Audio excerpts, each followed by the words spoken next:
Halo semua Bapak Ibu Saudara sekalian, saat ini saya ingin membagikan kepada Bapak Ibu Saudara sekalian yaitu tips menjadi orang sukses. Dan kita saat ini akan belajar dari seorang tokoh yaitu Yusuf, seorang anak muda yang sukses di usia mudanya. Pada saat itu Yusuf dia sudah menjadi seorang perdana menteri di umur 30 tahun. Ya, boleh dibilang dia adalah tangan kanan Firaun. Dan saya menemukan ada 6 hal. Dan saat ini saya akan membagikan yang pertama, yaitu kita harus memiliki mental baja. Mental baja, bukan mental kaca. Dan di sini saya sudah ada sebuah barang, yaitu palu. Ya, palu. Palu ini pada saat dipukulkan ke kaca, yang terjadi kaca itu akan hancur, akan pecah. Tapi palu yang sama saat dipukulkan ke sebuah baja, yang terjadi baja itu hanya berubah bentuk. Mungkin bentuknya akan semakin lebih indah, semakin lebih baik. Oleh sebab itu Bapak Ibu Saudara sekalian, kita harus memiliki mental baja, bukan mental kaca.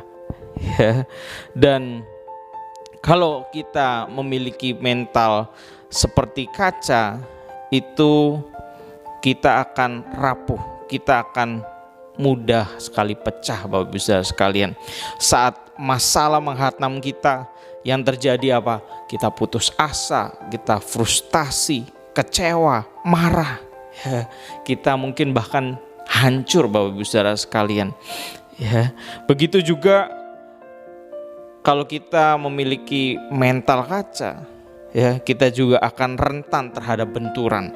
Ya, kita mudah tersinggung, yang terjadi apa? Kecewa, marah, sakit hati. Ya, bahkan sedikit benturan itu mungkin akan menghancurkan hubungan kita dengan orang-orang di sekeliling kita, mungkin orang-orang terdekat kita. Oleh sebab itu Bapak Ibu Saudara sekalian, penting sekali kita punya mental baja ini. Dan orang yang bermental baja akan menjadikan palu itu sebagai sahabat, ya, bukan sebagai musuh, bukan sebagai sesuatu hal yang menakutkan. Karena sekali lagi, palu itu yang akan membuat baja itu mungkin akan lebih indah lagi, akan lebih baik, akan lebih berguna lagi Bapak Ibu Saudara sekalian. Dan Yusuf pun memiliki mental baja, sehingga kalau kita lihat di dalam kitab Kejadian pasal 37 ayat yang keempat, ya, ini yang dialami oleh Yusuf. Yusuf di sana dikatakan di ayat yang keempat, setelah dilihat oleh saudara-saudaranya bahwa ayahnya lebih mengasihi Yusuf dari semua saudaranya, maka bencilah mereka itu kepadanya dan tidak mau menyapanya dengan ramah. Pada suatu kali bermimpilah Yusuf, lalu mimpinya itu diceritakannya kepada saudara-saudaranya. Sebab itulah mereka lebih benci lagi kepadanya. Yusuf dibenci oleh saudara-saudaranya sendiri, oleh kakak-kakaknya. Bahkan apa? Saudara-saudaranya gak mau menyapa dengan ramah. Apa yang terjadi dengan Bapak Ibu Saudara sekalian kalau gak disapa? Atau mungkin nyapanya sambil lalu aja. Kita harus belajar seperti Yusuf. Dia punya mental baja. Lalu apalagi yang dialami oleh Yusuf? Di ayat yang ke-24, di sana kita bisa melihat bahwa Yusuf dilempar ke dalam sumur. Ya, itu juga dikatakan oleh kakak-kakaknya. Di ayat yang ke-28, Yusuf dijual oleh saudagar-saudagar di Midian.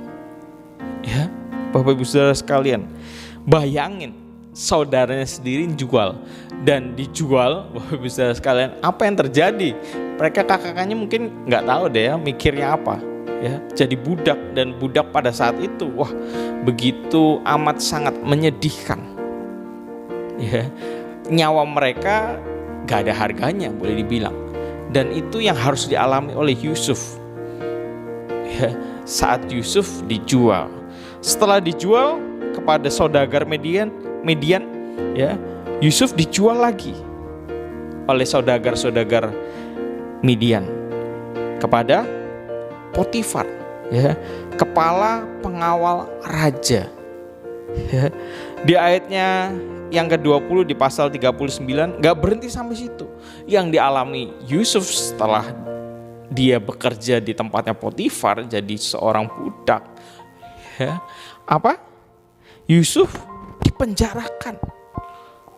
Ya, bukan salahnya dia, ya, tapi Yusuf harus masuk penjara, Bapak Ibu Saudara sekalian. Enggak berhenti sampai situ.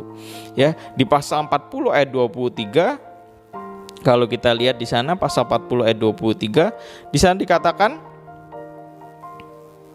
tetapi Yusuf tidaklah diingat oleh kepala juru minuman itu, melainkan dilupakannya. Ya, nggak berhenti sampai situ, tapi Yusuf kembali, Bapak Ibu Saudara sekalian, mengalami suatu hal yang nggak enak. Ya, Yusuf dilupain, padahal Yusuf punya jasa yang luar biasa. Ya, dilupain. Pernah Bapak Ibu Saudara sekalian sudah baik, ya, sudah melakukan banyak hal, tapi nggak dianggap, dilupain. Ya, mari Bapak Ibu Saudara sekalian, kita mau belajar, ya, sehingga kita dapat menjadi orang-orang yang sukses, orang-orang yang berhasil.